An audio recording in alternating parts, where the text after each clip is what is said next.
नमस्कार। आज हम लोग यहाँ पर बात करने वाले हैं बंगाल के इलेक्शंस के बारे में। और देखिए, वेस्ट बंगाल में इस समय जो पॉलिटिक्स में हो रहा है वो इतना सिंपल नहीं है जितना हमें इस समय न्यूज़ चैनल्स के थ्रू या जो चीज़ें हमें दिखाई जा रही हैं। हमें पता है कि वेस्ट बंगाल के इलेक्शंस में इस समय बीजेपी की एक बहुत मेजर विक्ट्री रही है, एक बहुत बड़ा पॉलिटिकल शिफ्ट हमें वहाँ पे देखने को मिला है। और जिसके पीछे एक बहुत बड़ा रीज़न है क्योंकि टीएमसी की खुद की भी बहुत सारी गलतियाँ हैं जिसकी वजह से बीजेपी वहाँ पे जीती है और बीजेपी का वहाँ पे आना बहुत ज़्यादा ज़रूरी भी था। अब इस वीडियो में हम बात करेंगे कुछ रियल रीजंस के बारे में कि वो क्या रीजंस हैं जो आपको पता होने चाहिए। ठीक है, तो देखिए एक बात समझिए कि जब हम इलेक्शंस की बात करते हैं ना, तो इलेक्शंस सिर्फ और सिर्फ आपके नंबर्स का गेम नहीं होता है। कहीं ना कहीं इलेक्शंस एक नैरेटिव है, एक लीडरशिप है, साथ ही साथ वो ग्राउंड रियलिटी के बारे में भी बात करता है। और शायद बंगाल की जनता इतनी ज़्यादा त्रस्त हो चुकी थी, वहाँ पे एंटी इनकम्बेंसी हो चुकी थी, करप्शन इतना ज़्यादा बढ़ चुका था, जहाँ पर ये ज़रूरी हो गया था कि अब वहाँ पे पॉलिटिकल रिजीम का चेंज होना ज़रूरी था एंड इट वाज इनएविटेबल। आपका स्वागत है हमारे चैनल रेडियंस पे, जहाँ पर हम आपको सिर्फ एग्जाम्स की प्रिपरेशन नहीं बल्कि साथ में ही एक रियल वर्ल्ड सिनेरियो भी बताएंगे। इस वीडियो में हम लोग कुछ रियल ग्राउंडिंग रीजंस के बारे में बात करेंगे कि इतना बड़ा जो बंगाल में पॉलिटिकल शिफ्ट हमें देखने को मिला है उसके पीछे के क्या रीजंस हैं। तो चलिए शुरू करते हैं। सबसे पहली चीज़, अगर हम बीजेपी का भी एक फेज़ देखें या हम गवर्नमेंट, प्रेजेंट जो गवर्नमेंट है जो वहाँ पे जीत गई है बीजेपी, उसका भी हम लोग एक फेज़ देखें तो हमें समझ में आता है कि आज से 10 साल पहले बीजेपी की वेस्ट बंगाल की लेजिस्लेटिव असेंबली में 2 सीटें थी और वो कंटिन्यूसली वहाँ पर बनी रही। और आज 2026 में 200 से ज़्यादा सीटें हैं जो उन्होंने वहाँ पे एक्वायर कर ली हैं।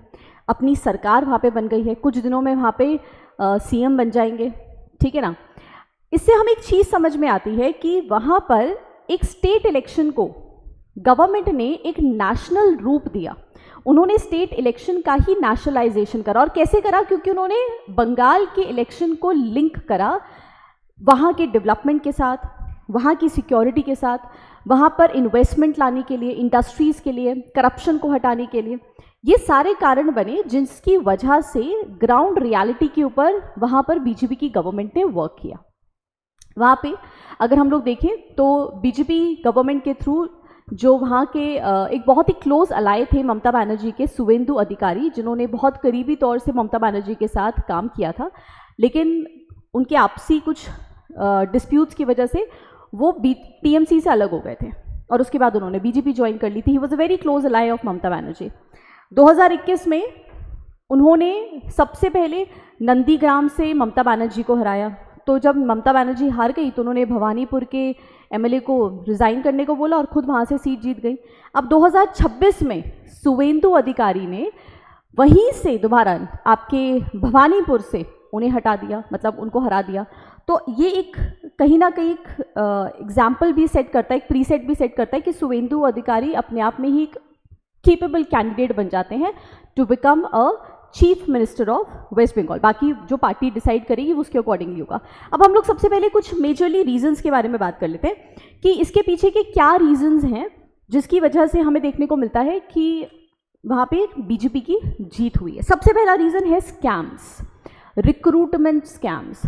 करप्शन अपनी पीक पे जा चुका था। पिछले 15 सालों से जब ममता बनर्जी टीएमसी की सरकार लगातार वहाँ पे बनी हुई थी, उसके बाद भी करप्शन वहाँ से हटने का कोई नाम नहीं ले रहा था। वहाँ पे स्कूल रिक्रूटमेंट में करप्शन है, म्युनिसिपल हायरिंग में करप्शन है और करप्शन इस लेवल तक है जो यूथ को ड्रास्टिकली अफेक्ट कर रहा है। आप सोचिए ना, जो हाईली एजुकेटेड यूथ है वो यूथ चाहता है कि उसे अपने ही रीजन के अंदर नौकरी मिल जाए, लेकिन क्योंकि उसे नौकरियां नहीं मिल पा रही हैं, स्कैम इतना ज़्यादा है, करप्शन इतना ज़्यादा है कि उसे अपने रीजन को, अपने स्टेट को छोड़ के दूसरी जगहों पे जाना पड़ता है काम करने के लिए, अपनी पूरी फैमिली को छोड़कर। फिर लॉ एंड ऑर्डर की कंडीशन। हम हमेशा जानते हैं कि जब भी बंगाल में इलेक्शंस होते हैं, इलेक्शन के दौरान वहाँ पे वायलेंस ज़रूर होती है, बूथ कैप्चरिंग होती है, पिकेटिंग होती है और बहुत ज़्यादा एक्सट्रीम लेवल पे वायलेंस होता है। इस बार वो पूरा सिनेरियो चेंज करा गया। इलेक्शन कमीशन ने इस चीज़ को पूरा इंश्योर किया गया कि प्रॉपरली बूथ के ऊपर कंट्रोल हो, किसी भी तरीके का वायलेंस ना हो और अगर बूथ कैप्चरिंग हुई तो दोबारा से वहाँ पे रीपोलिंग करवाई जाएगी। साथ में ही वायलेंस का तो आप हाल जानते ही हैं कि हर बार जब भी इलेक्शंस होंगे तो वायलेंस तो वहाँ पे होनी ही होनी है, that is inevitable part. Elections के दौरान वहाँ पे वायलेंस होती है, सिंडिकेट कंट्रोल होता है एक्सट्रीम लेवल पर। बट दिस टाइम 2026 में हमें एक चीज़ देखने को मिलती है, दैट पीपल हैव यूनाइटेड। वो जो फियर मॉन्गरिंग थी ना, that has given a complete face off to the major change, because वहाँ पर अब लोग भी चाहते थे कि वो मेजरली एक बदलाव चाहते हैं। जो एंटी इनकम्बेंसी हो चुकी है, जो 15 सालों से देखते आ रहे हैं, अब उस चीज़ में भी वो लोग लगातार बदलाव चाहते थे। देन आज से 2 साल पहले एक बहुत मेजर केस हुआ था वहाँ पे आरजेकर मेडिकल कॉलेज का, जिसको दबाने की कोशिश करी गई, जिसके ऊपर आगे कोई सुनवाई नहीं हुई। एक जजमेंट आया और उसके बाद सब चीज़ें जो थी वो बंद कर दी गई। तो एक वो भी बहुत बड़ा रीज़न रहा जहाँ पे टीएमसी ने कुछ वर्क नहीं करा, एंड उसके बाद मेजरली ये एक बहुत मेजर क्राइस भी बन गया उनके लिए। फिर ease of doing business, Bengal में करप्शन की ये स्थिति है कि वहाँ पे कोई इंडस्ट्री आना नहीं चाहती, और इंडस्ट्रीज़ आएंगी नहीं तो जॉब्स होंगी नहीं, और जॉब्स नहीं होंगी तो यूथ जो है वो डिससेटिस्फाइड ही होगा, क्योंकि वो एजुकेटेड है, अनएम्प्लॉयड है, और उसका एक डिससेटिस्फैक्शन जो है वो गवर्नमेंट के साथ बन रहा है। और एक major political factor anti incumbency, कि भाई अगर लगातार 2-3 टर्म तक कोई भी सरकार बनी रहती है तो एंटी इनकम्बेंसी आना निश्चित है, that is an inevitable part. And वो भी आप देखिए कि आना निश्चित इसलिए है क्योंकि सरकार ने कुछ काम नहीं करा। अगर सरकार एक्चुअली में कुछ काम कर रही होती तो शायद वो भी नहीं होता, बट क्योंकि वहाँ पे गवर्नमेंट इफेक्टिवली वर्क नहीं कर पा रही थी, TMC government back to back लोगों को जिस काम के लिए उनको इलेक्ट करा लोगों ने, वो लोग उनसे सेटिस्फाइड नहीं थे वायलेंस की वजह से एंड मल्टीपल फैक्टर्स की वजह से। तो एंटी इनकम्बेंसी भी एक बहुत बड़ा मेजर हमें रीज़न देखने को मिलता है, जिसकी वजह से प्रेजेंट गवर्नमेंट का वहाँ पे जीत हुई है। अब अगर हम लोग ये देखें कि टीएमसी के एवोल्यूशन को भी हम लोग देखें तो 2011 से 2026 तक उनकी सरकार रही है। फिलहाल जब हम इंडिपेंडेंट हुए, कंट्री इंडिपेंडेंट हुई, इलेक्शन स्टार्ट हुए, तो 1977 तक तो कांग्रेस की ही सरकार ऑन एंड ऑफ मोड पे वहाँ पे चलती रही। फिर कोलिशन की गवर्नमेंट बनने लग गई। फिर उसके बाद 20 सालों के लिए different kind of government, Jyoti Aditya Basu and different political parties जो वहाँ पे रूल करी थी। 2011 से 26-15 साल तक यहाँ पे कंप्लीट टीएमसी का रूल था, जिसमें बीजेपी की अगर हम लोग बात करें तो पहले बीजेपी का कोई रोल नहीं था। 2014 से पहले तो बीजेपी का वहाँ पे हमें कोई रोल देखने को ही नहीं मिलता, ठीक है ना। 2019 में एक बहुत बड़ा मेजर विक्ट्री ब्रेक थ्रू था बीजेपी के लिए, जहाँ लोकसभा की 42 सीट्स में से 18 सीटें वहाँ पे बीजेपी ने जीती थी। और 2021 में लेजिस्लेटिव असेंबली में बीजेपी आपकी ऑपोजिशन के अंदर आ गई थी, मेन ऑपोजिशन के अंदर आ गई थी। तो एक मेजर शिफ्ट हमें उसके अंदर भी यहाँ पर देखने को मिलता है कि गवर्नमेंट ने किस तरीके से यहाँ पे मेजरली वर्क करा है। अब अगर हम लोग एक स्ट्रेंथ की बात करें कि क्या रीज़न है जो प्रेजेंट बीजेपी गवर्नमेंट थी उसने ऐसा क्या किया कि जिसकी वजह से वो पूरा बंगाल के अंदर जो 294 सीट्स हैं वहाँ पर, उसमें 200 से ज़्यादा सीटें वो वहाँ पर जीत कर आ गई। उसके पीछे का एक रीज़न है जिसको हमें मानना पड़ेगा, एंड वो है बीजेपी की strength, that is electoral engineering. वो ग्राउंड लेवल पे जाकर काम करते हैं, जो बिल्कुल माइक्रोस्कोपिक लेवल पे है ना, उस पे जाकर वो काम करते हैं, ग्राउंड रियलिटी के ऊपर। उन्होंने किन चीज़ों के ऊपर फोकस करा? उनका मेजर फोकस था कि पहले नदन बंगाल का रीजन जो हमने पहले से जीता है उसके ऊपर हम लोग कंट्रोल करें, क्योंकि नॉर्थ बंगाल अपने आप में बहुत इंपॉर्टेंट रीजन है। वहीं से हमारा चिकन नेक का कॉरिडोर जाता है, जिसको चाइना कहीं ना कहीं चाहता है कि वो कट डाउन कर दे इंडिया के मेन लैंड के साथ। तो भाई नॉर्दर्न बंगाल को कंट्रोल करना काफ़ी ज़्यादा इंपॉर्टेंट था। वो कंट्रोल होगा तो बॉर्डर इश्यूज कंट्रोल होंगे। साथ ही साथ उन्होंने ट्राइबल बेल्ट्स के ऊपर भी अपना पूरा का पूरा एक इंटरेस्ट और ध्यान रखा। साथ में ही जितने भी अर्बन सेक्टर्स थे उनके ऊपर भी उन्होंने पैरेलली गवर्नमेंट ने उस चीज़ पे भी फोकस करा। तो रिजल्ट उसी के बदले में हमारे सामने आया कि जो बीजेपी है उसका वोट का कंसोलिडेशन हुआ और टीएमसी के वोट का यहाँ पे फ्रैगमेंटेशन हुआ, जिसकी वजह से फाइनली गवर्नमेंट जो है वो बीजेपी सरकार की बनी। यहाँ तक कि वेलफेयर पॉलिटिक्स के बारे में भी पूरे दौरान में गवर्नमेंट ने बात करी। गवर्नमेंट ने वहाँ पे बीजेपी ने, टीएमसी ने वेलफेयर पॉलिटिक्स की बात करी। टीएमसी अपनी बहुत सारी स्कीम्स को वहाँ पर लेकर आई, बट वो काम नहीं कर पाई।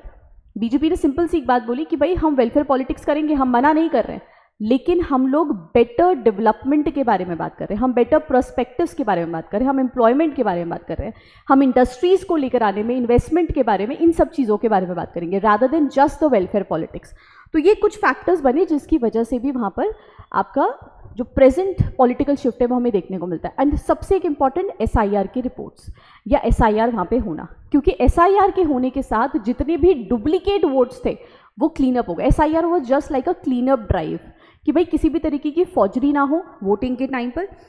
और इसी दौरान आप देखेंगे तो वोटर टर्न अराउंड भी आपका अप्रॉक्सीमेटली 90% से ज़्यादा बढ़ गया था इस इलेक्शन में। So this is a major political shift जो हम वेस्ट बंगाल के अंदर देखते हैं। इसी के साथ 5 और राज्यों में, मतलब 4 राज्यों में और एक यूनियन टेरिटरी में इलेक्शंस हुए थे, बट सभी की नज़रें सिर्फ वेस्ट बंगाल के इलेक्शन के ऊपर थी क्योंकि वो एक मेजर सेंट्रिक इलेक्शन था। तो एक बहुत मेजर हिस्टोरिकल शिफ्ट हमें बंगाल के अंदर देखने को मिलता है, जिसकी शायद वहाँ पर जनता के लिए, लोगों के लिए बहुत ज़्यादा ज़रूरत थी। और एक ये मेजर शिफ्ट वहाँ के लोगों को भी, बंगाल के लोगों के लिए भी एक रोशनी की किरण लेकर आएगा। तो ये कुछ मेजर फैक्टर्स थे जो हमने बंगाल पॉलिटिक्स के बारे में पढ़े, जो उसको शेप करते हैं। अब आप हमें कमेंट में बताइएगा कि आपका इस इलेक्शन रिजल्ट को लेकर क्या ओपिनियन है, आपको क्या लगता है बीजेपी का फ्यूचर इस समय कितना ज़्यादा प्रोस्पेक्टिव होगा, क्या ग्राउंड ईजी होगा, या फिर इस समय अभी भी मतलब पॉलिटिकल कंडीशंस जो है वो थोड़ी ट्रबलसम होंगी, बंगाल के अंदर कैसी कंडीशन होगी। तो हमें कमेंट्स में अपने ओपिनियन ज़रूर दीजिएगा। बाकी अगर वीडियो आपको इन्फॉर्मेटिव लगी हो, अच्छी लगी हो, तो बाकी लोगों के साथ भी इसे शेयर करिए, चैनल को सब्सक्राइब करिए और कमेंट में अपने व्यूज़ हमारे साथ ज़रूर शेयर करिए। ऐसे ही आपसे मिलते रहेंगे नेक्स्ट वीडियो के अंदर, और इन्फॉर्मेशनल कंटेंट आप लेकर आते रहेंगे। अच्छे से प्रिपरेशन करते रहिए, ज़्यादा लोगों के साथ इसे शेयर करिए। मिलते हैं आपसे। जय हिंद। Thank you.